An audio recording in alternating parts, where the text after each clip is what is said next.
My name is Daniel Bishop, the Storyteller.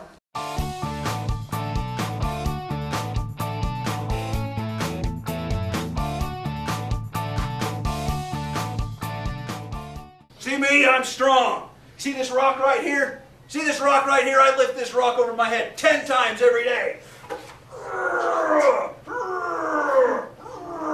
Just like that. You see that mountain way over there? See that mountain way over there? Well, I run back and forth from that mountain 10 times every day. There and back, there and back. And then I take all that strength I gained, all that power.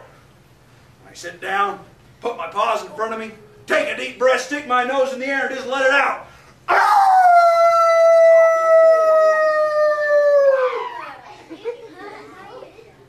Young Coyote thought, I can do that.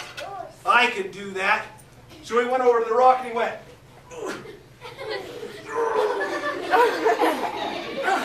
Up in her mouth, carried her outside, put her on the porch, and Turtle started to yell. Rabbit, rabbit, rabbit. Until finally Rabbit came over and said, "What are you?" he said.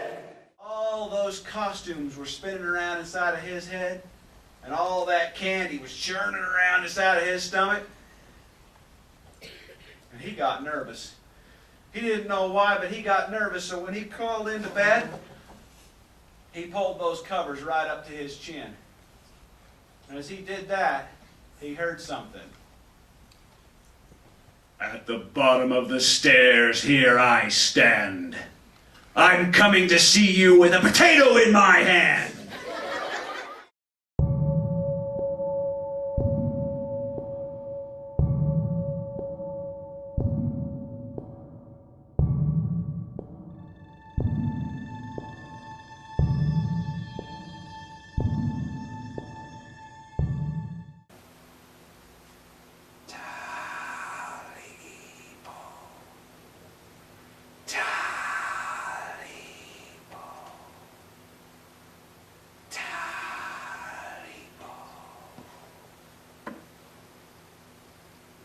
He woke up and he heard something at his door.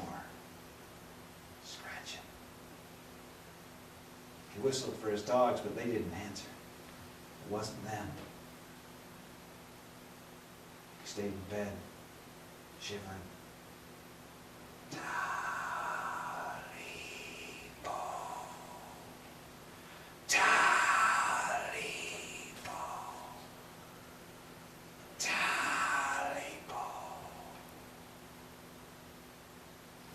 The lightning struck again, and there, standing in the doorway, was a man in uniform, his hat pulled low down over his eyes, muddy and dirty. And as he stepped into the half light that was now in that hall, they all recognized him. It was the young lieutenant. He walked up to the grandstand where the bride and groom and colonel stood. Saluted the colonel, and then reached his hand out for Elizabeth. I leave it to you. Told a lot of funny stories about the bear-like monster.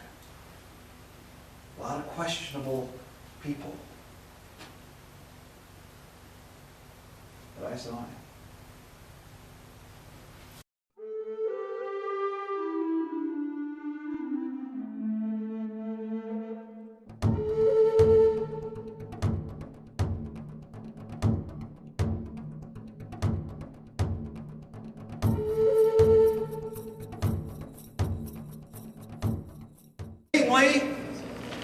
Well, he wasn't a rich man for sure, but he had enough. He had a firm arm, a strong grasp, and a steady back. He had food enough, and some to share. He had friends whom he loved and who loved him. Well, one day he packed himself up a lunch of rice cakes and water, threw it over his back with his tools, and headed up into the mountains to cut stone. Very little, but made Ephraim even more mad. And he stood up on his hind legs, and for the first time Frank saw the situation. The bear was facing away. The bear rose up to his full height and raised both paws above his head and turned and faced his opponent.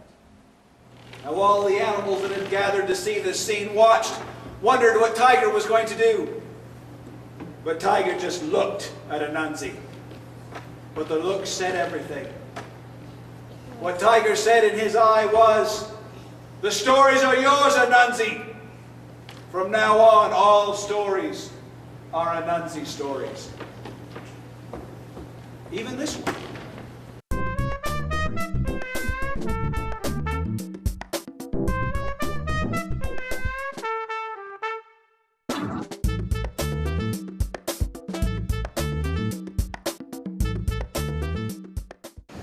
Thank you all for letting me come and tell some stories to you.